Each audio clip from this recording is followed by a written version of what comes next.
Okay, here is the second round of the grocery haul for my carnivore challenge that I'll be doing in January. So let's go ahead and start things off. Up here, I've got three of these. But these are basically the pork Boston butt steak. This is the bone-in value pack. So you can see there's some there, and then some there. This we're going to eat one of these nights. And then here we have two of these. But this is the beef chuck Texas style ribs boneless value pack. Both of these are boneless, which is what I prefer when possible. It's just easier to deal with. And then here's a couple of these. These are beef loin New York strip steak. These are also USDA choice and boneless. And then one of the nights we're going to have some boneless, skinless breast fillets. We're going to make this. We might even chop this up and use this in another meal, but I'm only interested in the fillets themselves. Here's some leg quarters, all natural, minimally processed. And that'll be what we're going to use for night. And of course me, I'm a big fan of chicken wings, hot wings, and I don't mind that there's a little bit of sauce added to it, although I don't really add anything else to that. And then the last two are stuff I'm not going to eat so much, but we have these chicken patties here, and then we have chicken nuggets. I'm not going to partake of either of these two things, but those are two more things that we've bought in terms of meat for this next 2 weeks, the first half of January.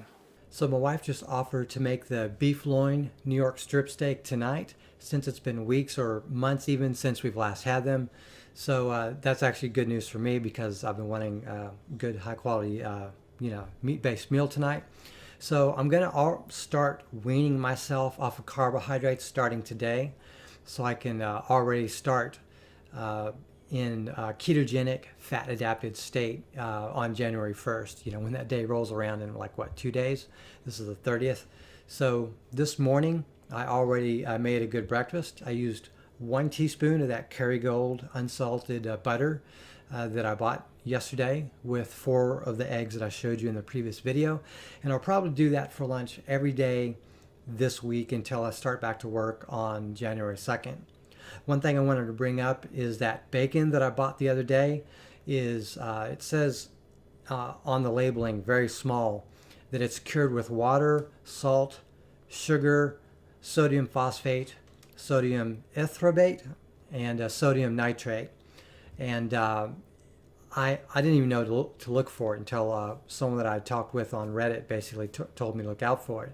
But I would have never known to look for that on the labeling because I never saw cured or anything on there. Well, it's on there, but it's in tiny print down towards the bottom. So from now on, when I get bacon, I'm going to look specifically for anything on it that says that it's uncured, no nitrates, etc. And I'm going to try to be more aware of any small or fine print on the package, so that since that seems to be where all the warnings that I need to read are going to be located. Another thing I want you to keep in mind is a lot of the food that we buy that you see in these videos are inexpensive items because we're feeding an entire family. And I'm going to be working on improving food quality as I go through this journey in the month of January. But I'm not as concerned with nutrition as maybe others are, simply because I should already be doing better than the standard American diet that I've been doing in previous years and off and on this year. Before I really learned about low carb and ketogenic and carnivore lifestyles.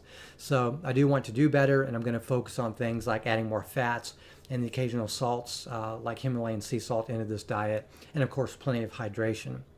One of the things I really love about this diet is that there are so many great options for it, and I'm spending time coming up with lunch strategies, at work and on the weekends.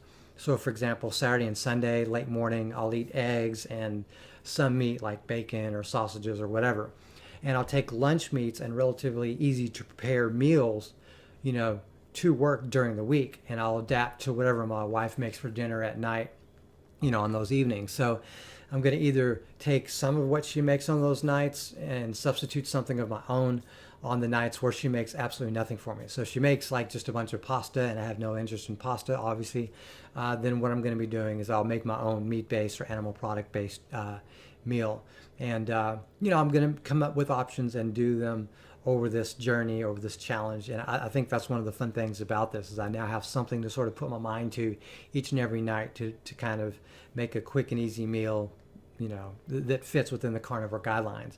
My goal is to eat typically about twice a day for lunch and for dinner. And honestly, I just never eat breakfast. I never need it. I never want it. So it's not something I'm concerning myself with.